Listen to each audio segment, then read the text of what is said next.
Proseguiamo ora con la premiazione dei 200 metri di farfalla, esordienti a femmine. Consegna le medaglie il medico della manifestazione, il dottor Giorgio Palano, e consegna la medaglia di bronzo per il suo terzo posto col tempo di 2:48,95 per l'Arcanuo ad Anna Zanardo.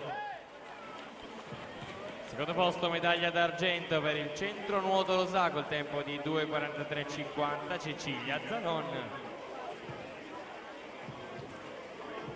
Primo posto medaglia d'oro doppietta centro nuoto Rosà col tempo di 2:43,37 Evelyn Scotton. Data la partenza per la sesta serie, in corsia 2 Nicolò Dianini, circolo nuoto Wisp, alla 3 Emanuele Sitta, Wisp nuoto Cordenons, corsia 4 Matteo Serra, circolo nuoto Wisp, alla 5 Giovanni Piccinini, circolo nuoto Wisp, corsia 6 Andrea Finotto, Roncade nuoto.